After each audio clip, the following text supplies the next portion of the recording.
My name is Sophia Mitchell, and I'm 28 years old.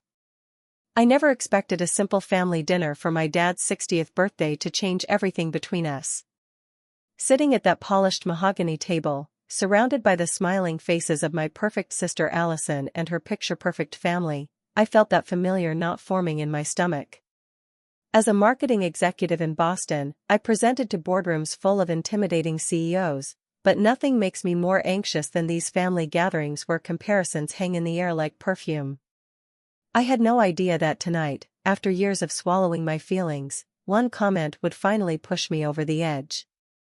Before I tell you what happened at that dinner table, let me know where you're watching from and don't forget to subscribe if you want more real family drama stories that might just give you the courage to speak your own truth. Growing up as the younger sister to Allison Mitchell was like living in a perpetual shadow.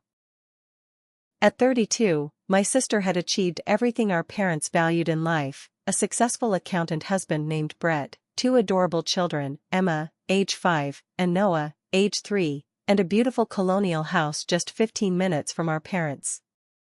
She'd followed the life script to perfection, while I'd chosen a different path. My father, James Mitchell, built his plumbing supply business from nothing. A tall, broad-shouldered man with salt and pepper hair and a booming laugh, he valued family loyalty and tradition above all else. Family first wasn't just a saying in our house, it was the law. My mother, Karen, had been an elementary school teacher before giving it up to raise us. She channeled all her organizational skills into creating the perfect home and molding her daughters into her vision of success. The pattern started early. When I brought home an A on a science project in 4th grade, the conversation quickly shifted to how Allison had won the district science fair at the same age. When I made the varsity volleyball team as a sophomore, dinner talk centered on how Allison had been team captain. Even our bedroom decor told the story. Allison's room showcased dozens of trophies and medals, while mine featured a few participation certificates and the odd honor roll mention. It wasn't that I wasn't successful, I was. I graduated in the top 10% of my high school class and earned a scholarship to Northeastern University. I completed my marketing degree with honors and landed an internship at one of Boston's top agencies. But these achievements seemed to evaporate in the family narrative. They weren't the kind of success my parents understood. Marketing, my father had said when I told him my major. Is that like sales? Why not something stable like accounting? Your sister is doing great in accounting. I know, Dad, I'd finished for him. The divide grew wider when Allison married Brett right after college. Their wedding was the social event of the season in our small Massachusetts town.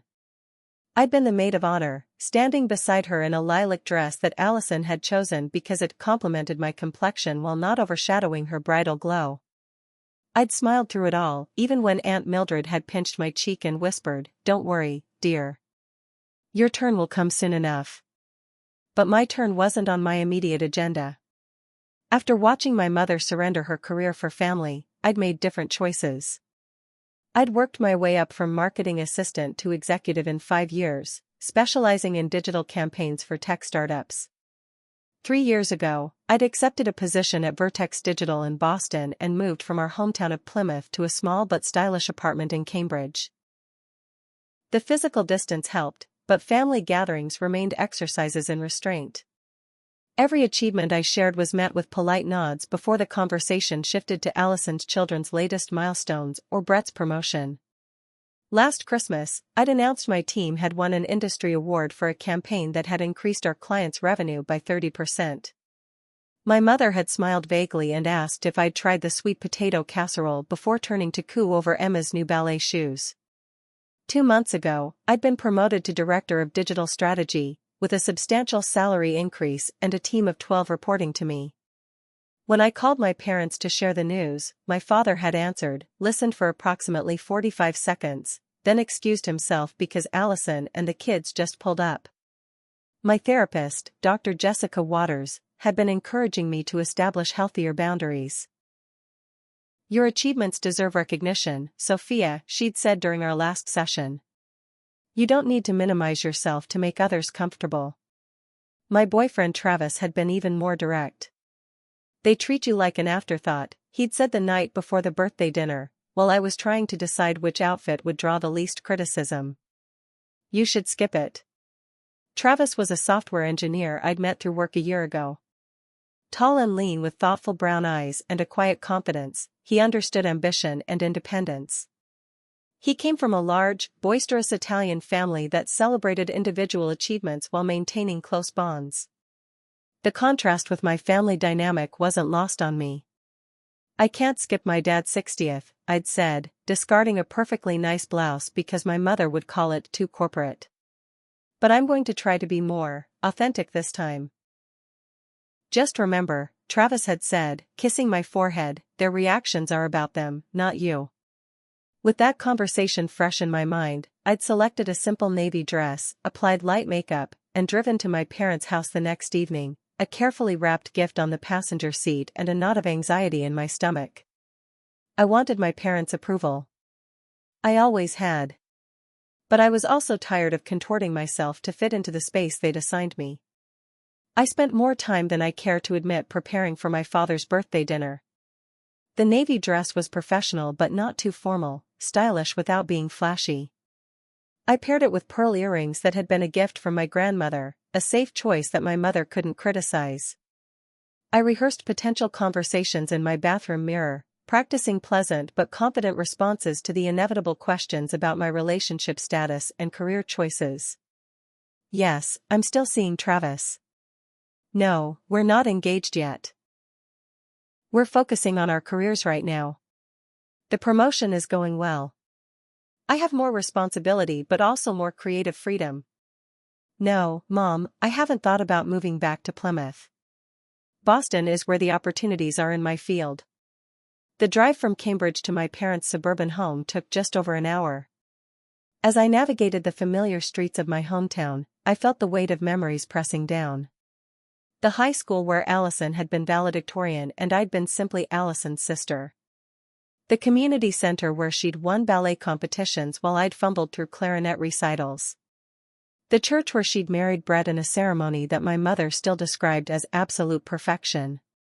My parents' house sat on a corner lot in a neighborhood of well-maintained colonials with manicured lawns. My father's pride and joy was his garden, which had won the Neighborhood Association's Best Seasonal Display Award 5 years running. Tonight, the spring bulbs were in full bloom, creating a riot of color that somehow looked both spectacular and precisely controlled, much like our family image. I parked behind my mother's SUV and checked my lipstick one last time before grabbing the gift bag containing the leather-bound edition of fishing memoirs I'd special ordered for my father. Taking a deep breath, I walked to the front door and rang the bell, though I still had a key somewhere in my purse. Sophia. My mother opened the door with a wide smile that didn't quite reach her eyes. Karen Mitchell maintained the same blonde bob she'd worn for 20 years and dressed exclusively in what she called classic pieces, tonight, a powder blue twin set and tan slacks. We were wondering when you'd arrive. A quick glance at my watch confirmed I was actually 5 minutes early, but I swallowed the correction. Traffic was lighter than expected. She ushered me inside, her gaze sweeping critically over my outfit. Navy in spring? That's a choice. But you look thin, at least. Are you eating enough? The hours you work, I can't imagine you cook properly. Before I could respond, my father appeared in the hallway, a tumbler of scotch already in hand. There she is. The Boston big shot. His tone made the compliment feel like something else entirely. Happy birthday, Dad. I gave him a hug, inhaling the familiar scent of Old Spice and scotch. I got you something I think you'll like. Thanks, sweetie. We'll open gifts later. He accepted the bag but set it aside immediately on the hallway table. Come on in. Allison and the family just got here. The living room had been decorated with tasteful birthday banners and blue balloons, my father's favorite color.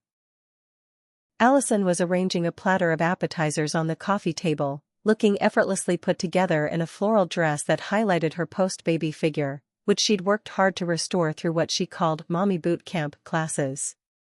Brett was kneeling beside the sofa, helping Noah build something with magnetic blocks, while Emma twirled in a frilly dress, practicing her ballet positions. "Aunt Sophia." Emma spotted me first and came running, her blonde curls bouncing.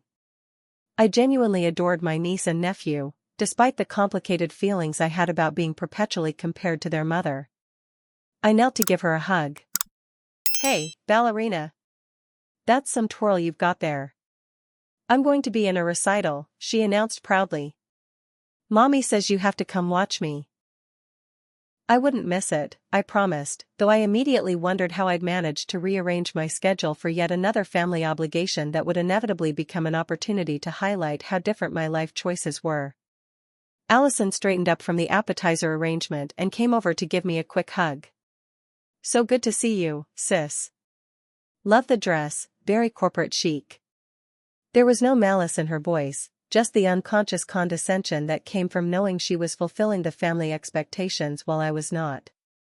"Thanks," I replied, choosing not to point out that her compliment was backhanded. "How are the kids' swimming lessons going?"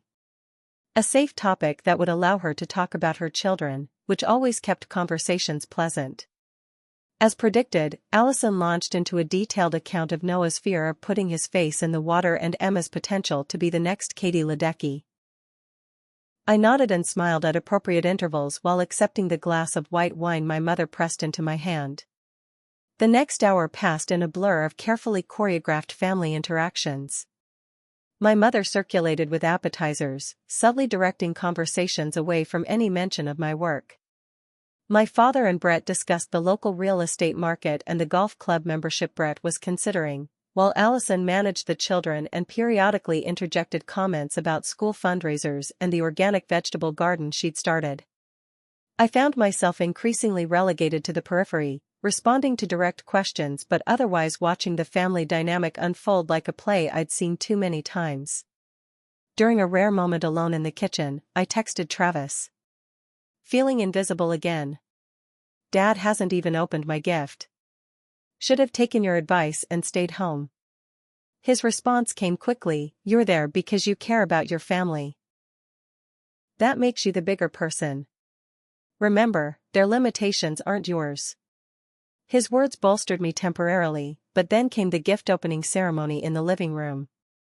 My father opened Brett and Allison's gift first, a premium fishing rod he'd been eyeing for months. "This is incredible," he exclaimed, examining the rod with reverence. "Brett, Allison, you shouldn't have." "Nothing but the best for the best father-in-law," Brett replied smoothly. "Now you can take Noah out to catch his first fish this summer." Next came my mother's gift, a custom-embroidered fishing vest with his initials. Then a series of gift cards and bottles of scotch from extended family who weren't present. Finally, almost as an afterthought, he reached for my gift bag. "What's this now?" he said, pulling out the leather-bound book. "It's a first-edition collection of fishing memoirs by that author you mentioned last Christmas," I explained, leaning forward slightly. "Ernest Schwiebert. They're supposed to be classics in the fishing literature world," the bookseller said. "Oh, books," my father interrupted, flipping through the pages with cursory interest. "That's thoughtful. Not much time for reading these days, but maybe when things slow down." He set the book aside and turned to Emma. "How about some ice cream cake, princess?" I felt the familiar sting of disappointment but pushed it down.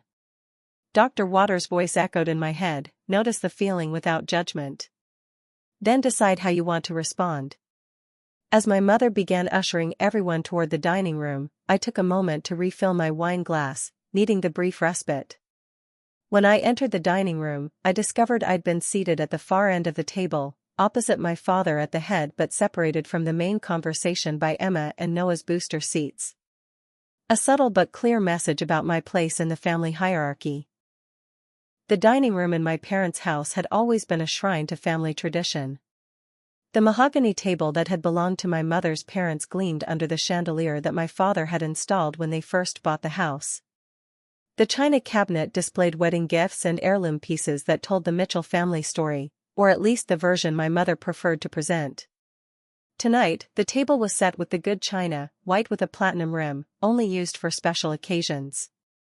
A floral centerpiece in blues and whites complemented the color scheme my mother had selected for the birthday celebration. Place cards in my mother's perfect calligraphy marked our assigned seats, and as I'd already noticed, mine positioned me at the far end of the table, between my 5-year-old niece and an empty chair meant for 3-year-old Noah, who would likely spend most of the meal on Brett or Allison's lap. I took my seat, adjusting the cloth napkin on my lap and taking a larger sip of wine than was strictly necessary. From this vantage point, I could observe the entire family tableau while remaining somewhat separated from it, an apt metaphor for my general position in family dynamics. My mother brought out the first course, a butternut squash soup that she knew was my father's favorite. "I made it this morning," she announced, though everyone present knew she made the same soup for every special occasion and my father always praised it as if he was tasting it for the first time. "Karen, this is exceptional," he declared after his first spoonful. "No one makes soup like my wife." Beside him, Allison nodded enthusiastically. "Mom, you have to give me the recipe again. I tried making it last month and it wasn't nearly as good." "It's all in the timing of when you add the cream," my mother replied, clearly pleased by the attention. "I'll write it down for you tomorrow." I ate my soup quietly, remembering how I'd asked for the same recipe 3 Christmases ago and received a vague, "Oh, I just throw things together," in response. Another small reminder that Allison's domestic interests were valued while my culinary attempts were viewed as either unnecessary or doomed to failure. As we progressed to the main course, beef tenderloin with roasted vegetables and my mother's famous garlic mashed potatoes, the conversation centered around Brett's recent promotion at his accounting firm. "Junior partner at 34, my father said admiringly, cutting into his perfectly medium-rare steak. "That's impressive, son." Brett smiled modestly. "It's been a lot of work, but worth it. The partners have been mentoring me since I joined." "That's because they recognized your potential right away," Allison added, placing her hand over her husband's. "The youngest junior partner in the firm's history. And with the new position comes that country club membership we've been talking about," Brett continued. "Great networking opportunity, plus the kids can take swimming lessons there this summer." My father nodded approvingly. "That's thinking ahead. Connections matter in business, something I've always said. I saw an opening and decided to take it." Speaking of career news, my team just landed the Meridian Tech account last week. It's the biggest client our agency has ever signed, and they specifically requested me to lead their campaign. There was a brief pause as all eyes turned to me, some surprised, as if they'd forgotten I was there. "Oh, that's nice, dear," my mother said vaguely. "Emma, would you like some more carrots? They'll help your eyes get strong for ballet." "What does Meridian Tech do?" my father asked, making what seemed like a genuine attempt at interest. Before I could answer, Allison's son Noah began fussing in his booster seat. "I don't like potatoes," he declared, pushing his plate away. "The texture bothers him," Allison explained to the table at large. "We're working with a pediatric nutritionist on his sensory issues with food."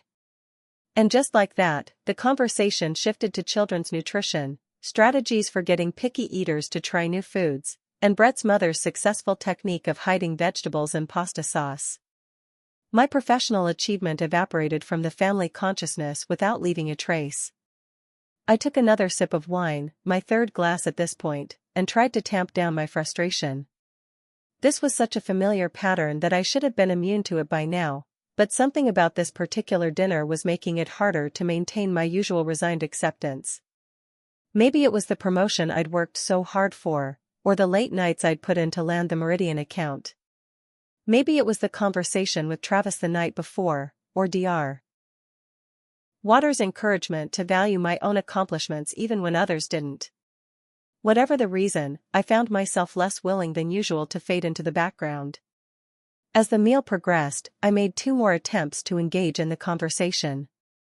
I mentioned the mentoring program I'd started at work for young women in marketing, which received polite nods before my mother asked Brett about his golf game. I brought up the industry conference where I'd been invited to be a panelist, which prompted my father to tell a tangentially related story about a business convention he'd attended in 1992. By the time my mother brought out the ice cream cake, chocolate and vanilla with Happy 60th James written in blue icing, I'd fallen into resigned silence, picking at my food and occasionally helping Emma cut her meat into manageable pieces. The wine had created a slight buzzing in my ears, not enough to impair my judgment but sufficient to dull the sharp edges of exclusion I felt. My father stood to make a toast, raising his glass of scotch.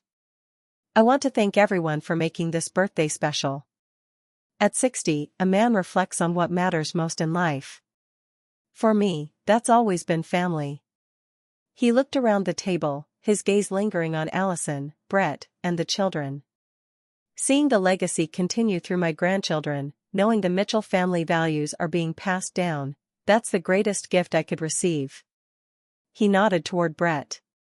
And gaining another son who understands the importance of family and tradition has been a blessing. Finally, his eyes landed on me. Sophia, it's good to have you home from the city. You should try to visit more often. The subtext was clear. My chosen life in Boston was a deviation from family values, a selfish pursuit that took me away from what should have been my priority. As everyone clinked glasses and murmured agreement, I felt the familiar knot in my stomach tighten. The conversation then turned to summer plans, and this was where things began to unravel. So we've booked the lake house for the last 2 weeks of July, my mother announced as she began cutting slices of the ice cream cake. James, I thought you could take Noah fishing off the dock, just like you used to do with the girls. My father nodded enthusiastically. Absolutely. Boy's the perfect age to start learning. Brett, you fish much growing up? Some, Brett replied. My uncle had a place in Michigan. Nothing serious, but I know enough to bait a hook. I'll teach you both, my father said magnanimously. Mitchell men have a special technique for catching bass in that lake. I couldn't help but smile slightly at this. Despite being female, I was the only one in the family who had inherited my father's passion and skill for fishing. During my childhood, our fishing trips had been rare moments of connection between us, before Allison got married and the family focus shifted entirely to her domestic achievements. Dad, remember when we caught that monster largemouth and the boat almost tipped? I asked, trying to join the conversation through a shared memory.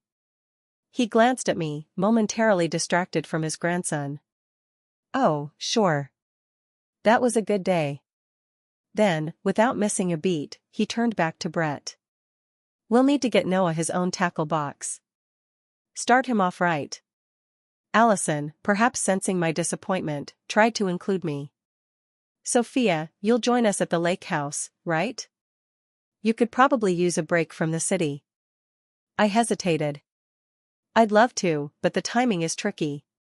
July is when we launch the Meridian campaign, and as team lead, I need to be available for. Always with the work excuses, my father interrupted, his tone shifting from jovial to judgmental in an instant. Every family vacation, every holiday, there's always some reason you can't fully commit. It's not an excuse, Dad. It's my career. I have responsibilities to my team and our clients, I explained, trying to keep my voice level. My father set down his fork with a little too much force. We all have responsibilities, Sophia. But some of us manage to prioritize family alongside work. Brett handles major accounts, but he makes time. Allison juggles 2 kids and her volunteer work, but she makes time. I felt heat rising to my cheeks. My situation is different. I'm establishing myself in a competitive field. That requires putting yourself first, my father cut in again. Always putting your career first. You're so selfish, not like your sister. The table went completely silent. Emma stopped mid-bite, her fork suspended in the air. My mother froze in the act of serving cake to Noah. Brett suddenly became very interested in rearranging his silverware. Only Allison looked directly at me, her expression a mix of embarrassment and something else, perhaps a flash of unexpected solidarity. I felt as though all the air had been sucked from the room. The word selfish hung there, crystallizing decades of unspoken judgment. My chest tightened, and I could feel my pulse throbbing in my temples. Heat spread across my face and down my neck, not just embarrassment but a deep, burning anger that had been suppressed for far too long. My mother, ever the peacekeeper, attempted to salvage the moment. "James, I'm sure Sophia tries her best to balance everything. More cake, anyone?" But the damage was done. In that moment, I saw with perfect clarity how my family perceived me, as the selfish daughter who chose self-fulfillment over family obligation. The career woman who couldn't, or wouldn't, conform to the Mitchell model of success. Allison shifted uncomfortably in her seat. "Dad, that's not fair. Sophia works really hard at." "It's okay, Allison," I said quietly, my voice steadier than I felt. "Dad just said what everyone's been thinking for years." My father had the grace to look slightly abashed, though not apologetic. "I didn't mean it like that, Sophia. But family gatherings are important, and you're always rushing off to Boston or missing events entirely because of work." I looked around the table, taking in each family member's expression. My mother's anxious attempt at normalcy. Brett's careful neutrality. Allison's conflicted sympathy. My father's self-righteous frustration. Even the children seemed to sense the tension, with Emma pressing against my side and Noah unusually quiet. In that suspended moment, I had a choice to make. I could do what I'd always done, swallow the hurt, make a self-deprecating joke, and let the moment pass to preserve the family peace. Or I could finally speak my truth, regardless of the consequences. I took a deep breath and set down my napkin. The dining room felt charged with tension as I carefully aligned my fork and knife on my plate. Everyone was watching me, waiting to see if I would follow the familiar script, apologize, deflect, or simply absorb the criticism as I had countless times before. I took a slow, deliberate breath, hearing Dr. Waters' voice in my head. "You deserve to be seen and heard for who you actually are." "Selfish," I repeated, my voice surprisingly calm. "That's an interesting word choice, Dad." My father shifted slightly in his chair. "Now, Sophia, I didn't mean to." "I think you did mean it," I continued, maintaining eye contact with him. "And I think it's time we talked about what that word really means in this family." I glanced around the table, making sure I had everyone's attention. My mother was fidgeting with her napkin, clearly uncomfortable with the confrontation. Brett looked like he wanted to disappear. Allison watched me with wide eyes, while the children sensed the adult tension and remained uncharacteristically quiet. "For as long as I can remember, there's been one acceptable path in this family," I said. "The path Allison chose, and I want to be clear, Allison, this isn't about criticizing your choices. They're perfect for you, and you're an amazing mother and sister." Allison gave a small nod, her expression softening slightly. "But there's been this unspoken rule that any deviation from that path is somehow wrong or selfish." I turned back to my father. "I've watched you dismiss my career achievements for years, Dad. When I made honors at Northeastern, you asked why I hadn't applied to Harvard like Allison. When I got my first promotion, you changed the subject to Brett's new car. When my team won an industry award, you took a phone call in the middle of my explanation." My father's face flushed. "That's not fair, Sophia. I've always supported." "You've tolerated my choices," I corrected him gently. "There's a difference." And tonight, when I mentioned landing the biggest client in my agency's history, something that took months of work and will advance my career significantly, it was brushed aside like I'd mentioned buying a new pair of shoes. I paused, gathering my thoughts. "You called me selfish for prioritizing my career. But let me tell you what that selfish career actually involves. I built a mentoring program that's helped 23 young women advance in a male-dominated industry. Last year, I organized a fundraiser that collected over $50,000 for girls' STEM education. I volunteer at a digital literacy program for seniors twice a month. And yes, all of this means I sometimes miss family gatherings or can't spend 2 full weeks at a lake house." My mother looked genuinely surprised. "You never mentioned the volunteer work, dear." "Because it doesn't fit the narrative," I replied, not unkindly.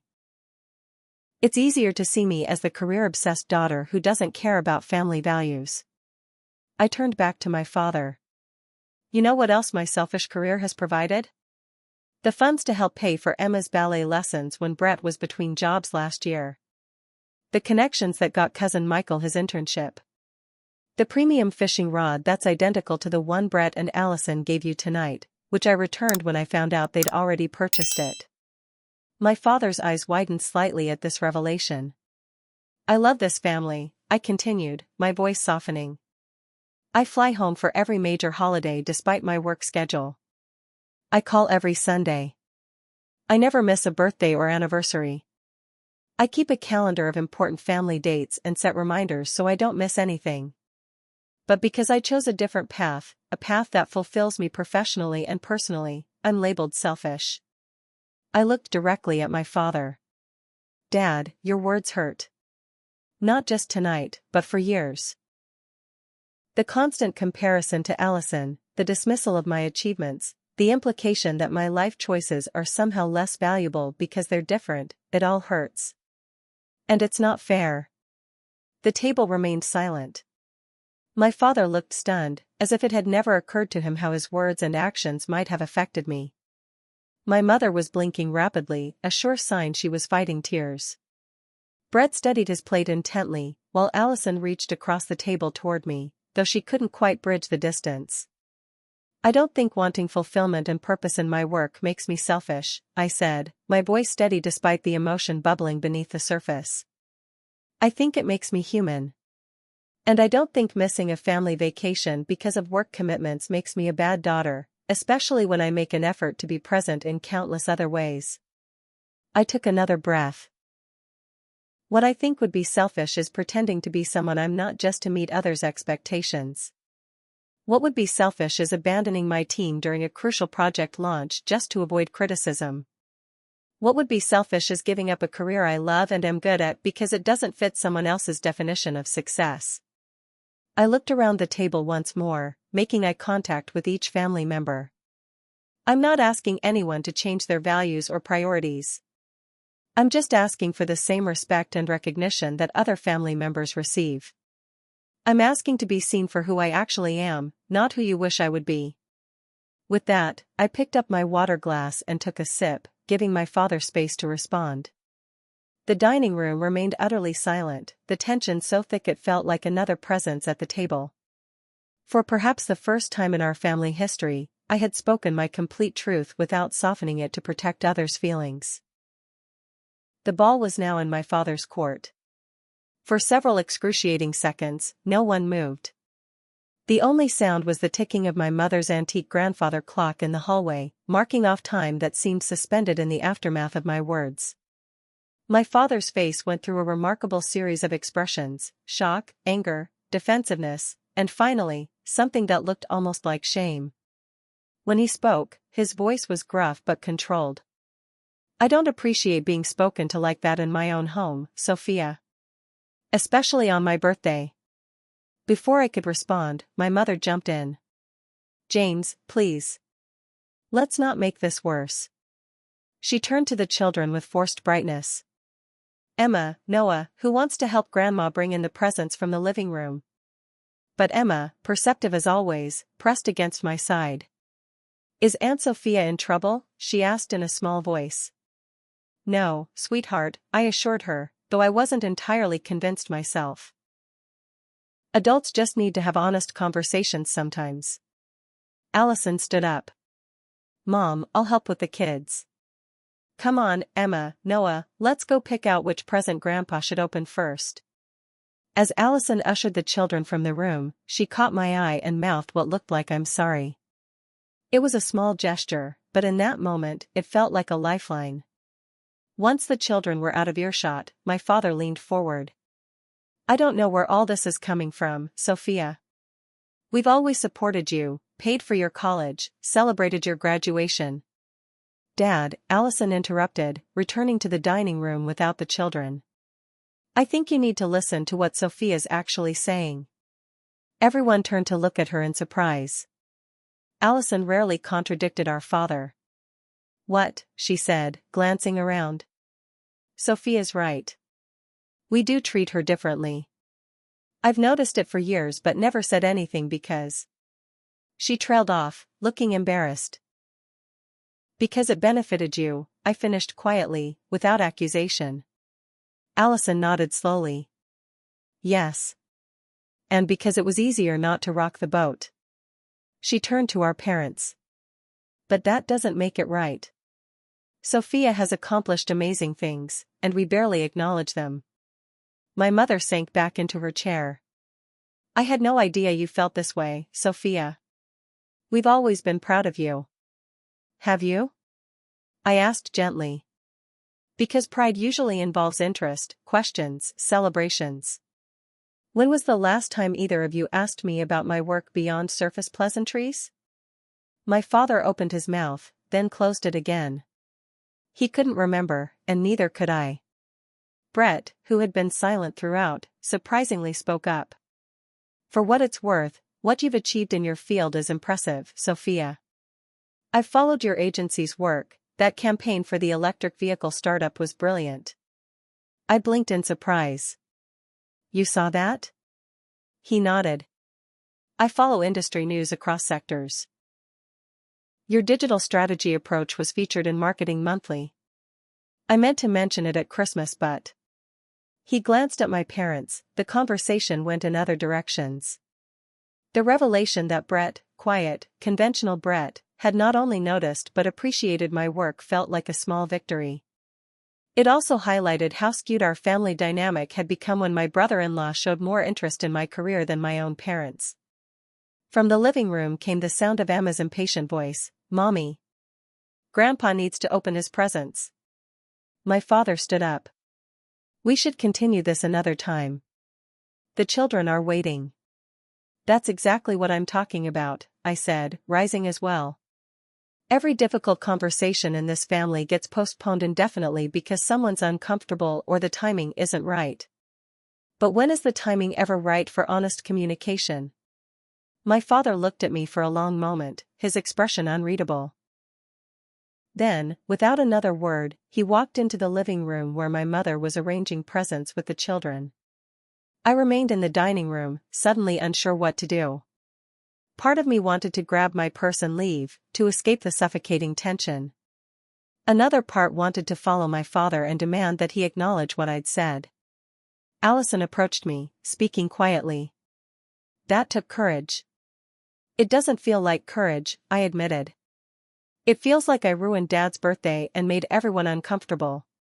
Maybe some discomfort is overdue in this family, she replied, surprising me again. Look, Sophia. I benefited from being the good daughter for so long that I stopped seeing how unfair it was to you. I'm sorry for that. You didn't create the dynamic, I said. No, but I participated in it. She hesitated, then added, and if I'm being honest, sometimes I've envied your freedom. Your apartment in Cambridge, your career, your life that's entirely your own. I stared at her. You've envied me? But you have everything, the perfect family, Mom and Dad's approval, the life they always wanted for us. And some days that feels incredibly fulfilling, she acknowledged. Other days it feels suffocating. Like I'm living someone else's vision of happiness. She glanced toward the living room to ensure we weren't overheard. Don't get me wrong, I love Brett and the kids more than anything. But sometimes I wonder who I might have been if I'd made different choices. If I'd been brave enough to define success on my own terms, like you did. The revelation stunned me. For years, I'd assumed Allison was completely content as the golden child, never questioning the path laid out for her. The idea that she might sometimes envy my independence had never occurred to me. Before I could respond, my mother appeared in the doorway. Girls? We're waiting for you. Allison squeezed my arm gently. We'll talk more later. I nodded and followed them into the living room, where my father was seated in his armchair, Noah on his lap and Emma at his feet. His expression was closed off, but he didn't avoid my gaze when I entered. The next half hour passed in a strange limbo of forced normalcy. My father opened his presents with appropriate enthusiasm. The children grew increasingly tired and cranky. My mother fluttered around offering coffee and more cake. Through it all, an undercurrent of tension remained, the aftermath of my unprecedented outburst. When I announced I needed to leave, citing the long drive back to Cambridge, no one tried to convince me to stay longer, as they typically would. My mother hugged me tightly at the door, whispering, "We do love you, Sophia. Very much." "I know, Mom," I replied, because despite everything, I did know that. The problem had never been a lack of love but rather a lack of understanding and acceptance. My father gave me a stiff nod from across the room but made no move to see me out. As I gathered my purse and car keys, Allison pulled me aside. "I'm proud of you," she said quietly. "For what it's worth." It was worth more than she knew. The drive home was a blur of conflicting emotions. I felt simultaneously liberated and anxious, proud and guilty. I called Travis on the hands-free as soon as I hit the highway. "How did it go?" he asked immediately. I spoke up, I said, my voice wavering slightly. I finally told them how I felt about everything. "Sophia, that's huge. How did they react?" I recounted the evening's events as I navigated the darkened highway back to Cambridge. When I finished, Travis was silent for a moment. "I know it doesn't feel like it right now," he finally said, "but this is progress. Real relationships can't be built on pretense and unspoken resentment." "My father could barely look at me by the end," I said, swallowing the lump in my throat. "Give him time," Travis advised. "You've challenged a worldview he's held for decades. That's not easy for anyone, especially someone as set in his ways as your dad sounds." As I pulled into my apartment complex, exhaustion hit me like a physical weight. "I just hope I didn't permanently damage our relationship." "Any relationship worth having can withstand honesty," Travis said gently. "Get some rest. I'll come over tomorrow with breakfast, and we can talk more." That night, I slept fitfully, replaying the dinner conversation in my mind, sometimes wishing I'd said more, other times wishing I'd said nothing at all. By morning, I felt wrung out but somehow lighter, as if speaking my truth, regardless of how it was received, had lifted a burden I'd carried for too long. The days following my father's birthday dinner passed in a strange limbo. I threw myself into work, spending long hours at the office finalizing the Meridian campaign. At night, I alternated between analyzing every word of the confrontation and trying to distract myself with mindless television. Travis brought dinner over most evenings, providing silent support without pushing me to process until I was ready. My weekly therapy session with Dr. Waters was cathartic. "You set a boundary," she said, nodding approvingly after I recounted the dinner in detail. "That's significant progress, Sophia." "It doesn't feel like progress," I admitted. "It feels like I blew up my family." "Families are more resilient than we give them credit for," she replied. "Healthy relationships can withstand honesty. Unhealthy ones require silence and compliance to maintain the status quo." "But what if they never forgive me?" The question that had been haunting me finally emerged. Dr. Waters leaned forward slightly. "Is forgiveness necessary for you to feel at peace with speaking your truth?" The question lingered with me for days afterward. I realized that while I wanted reconciliation with my family, I didn't regret what I'd said. For perhaps the first time, I had advocated for myself without minimizing my feelings to protect others. A week after the dinner, my phone buzzed with a text from an unexpected source, my father. "Are you free for coffee tomorrow? Just the two of us. Mitchell's Diner, 10 a.m. Mitchell's was a local Plymouth diner where we'd often stopped for breakfast after early morning fishing trips during my childhood. The choice of location seemed deliberate, a callback to a time when our relationship had been simpler. I texted back a simple "I'll be there" before calling Travis. "This is good," he assured me. "He's making the first move. We're setting the stage for a formal disowning," I said, only half joking. "If that happens, we'll elope to Bali and start a digital marketing firm for sea turtles," Travis replied, making me laugh despite my anxiety. The next morning, I drove to Plymouth with a knot in my stomach. I'd chosen my outfit carefully, casual but put together, a light sweater and jeans that said I made an effort but I'm not trying too hard. The mental energy women expend on such calculations never ceased to amaze me. Mitchell's diner looked exactly as it had throughout my childhood, vinyl booths in faded turquoise, chrome-trimmed counters, and the same faint smell of coffee and maple syrup. My father was already there, seated in a booth near the back, a mug of black coffee in front of him. James Mitchell had always seemed larger than life to me, a commanding presence who filled any room he entered. Today, he looked older, more vulnerable somehow. He stood awkwardly as I approached, as if unsure whether to hug me or shake my hand. We settled for a brief, stiff embrace before sitting opposite each other. "Thanks for coming," he said, his voice gruff. "Wasn't sure you would." "I almost didn't," I admitted, ordering a coffee from the waitress who appeared at our table. My father nodded, accepting this honesty. "I deserve that." We sat in uncomfortable silence until my coffee arrived. I wrapped my hands around the warm mug, needing something to ground me. "I've been thinking about what you said," my father finally began, staring into his coffee rather than meeting my eyes. "About how I have treated you differently than Allison." I waited, giving him space to continue. "My first instinct was to deny it," he admitted. "To tell myself you were being overly sensitive or misinterpreting things. But then..." He pulled out his phone and, after a few swipes, placed it on the table between us. On the screen was a photo album titled Family Celebrations. He tapped it open and began slowly scrolling through years of family photos. "I went through our pictures last night. Every birthday, holiday, graduation. And you know what I noticed? In almost every group photo, Allison is front and center, usually next to me or your mother. And you're..." He trailed off. "On the periphery," I finished for him. "Usually half cropped out or looking like I was added as an afterthought." He nodded, a pained expression crossing his face. "I never noticed it before. But once I saw it, I couldn't unsee it." He put the phone away and finally looked directly at me. "I'm not good at this, Sophia. Admitting when I'm wrong." "I've noticed," I said, allowing a small smile to soften the words. He gave a short laugh that sounded more like a cough. "Your grandmother, my mother, used to say I was born stubborn and would die stubborn." "Runs in the family," I acknowledged. My father took a deep breath. "I owe you an apology. A big one.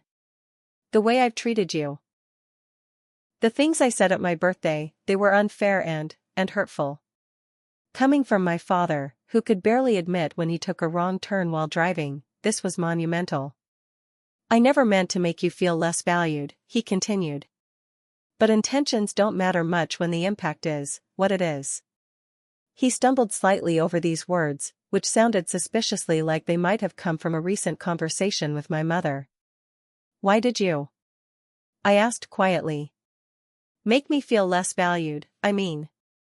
Was it because I chose a different path than what you wanted for me?" My father was silent for a long moment, seemingly gathering his thoughts.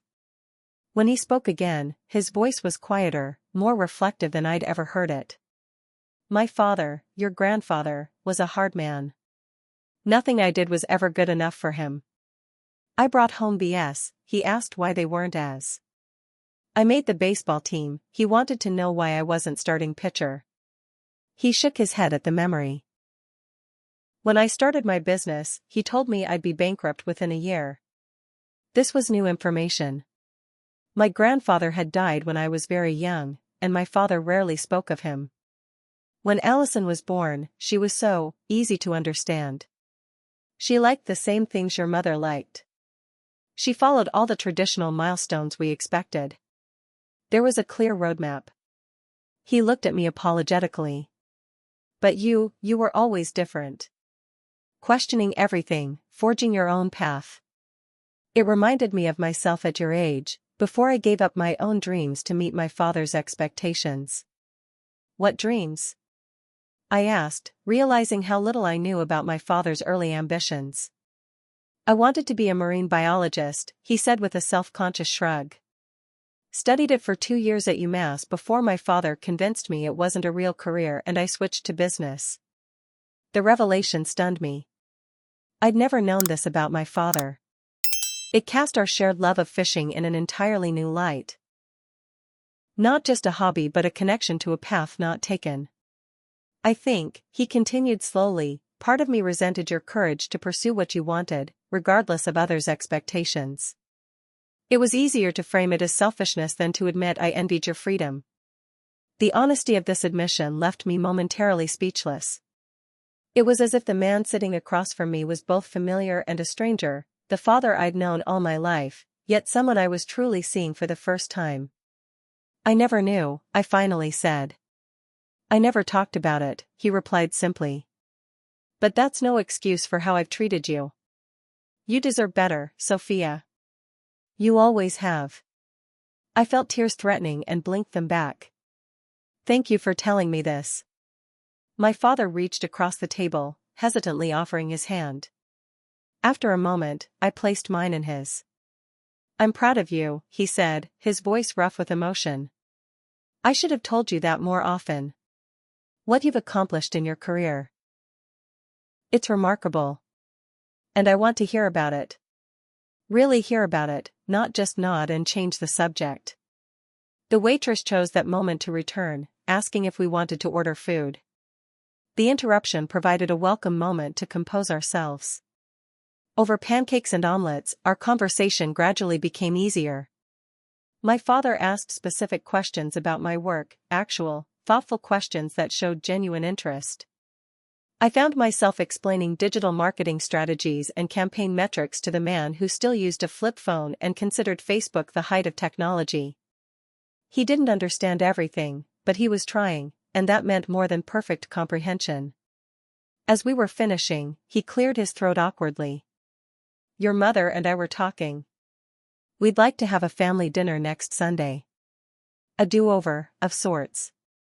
If you're available. I'd like that, I said, surprised by how much I meant it. And, he added, we'd love to have Travis join us. It's past time we got to know him properly. The invitation was another small step toward recognition of my life choices, and I accepted gratefully. The following Sunday's dinner was noticeably different from all previous family gatherings. My mother had set the table with place cards, but this time I was seated next to my father rather than relegated to the children's end. Travis was welcomed warmly, with my father making a genuine effort to discuss software engineering despite understanding little about it. Most surprisingly, Allison and I had a real conversation, not just about her children or my work, but about our shared experiences growing up and the different pressures we'd each faced. In a quiet moment while helping with dishes, she confessed that she'd started taking online business courses, exploring options for when both children were in school full-time. Brett's supportive, she told me. He says it's my turn to pursue some dreams. I could introduce you to some women in marketing if you're interested in that direction, I offered, and her grateful smile was answer enough. My mother still occasionally made comments that revealed old thought patterns, a reference to my biological clock, a hint about local men Travis might network with, but she caught herself more often than not, visibly trying to adjust her expectations. As Thanksgiving approached, I found myself looking forward to the family gathering rather than dreading it. Dr. Waters noted the change in my demeanor during our sessions. Healthy boundaries don't always mean separation, she observed. Sometimes they create space for more authentic connection. The Thanksgiving dinner itself wasn't perfect. Old patterns occasionally resurfaced, and there were moments of tension. But there were also new traditions, my father asking me to say the blessing, my mother requesting my input on the menu, Allison and I planning a sister's weekend in Boston.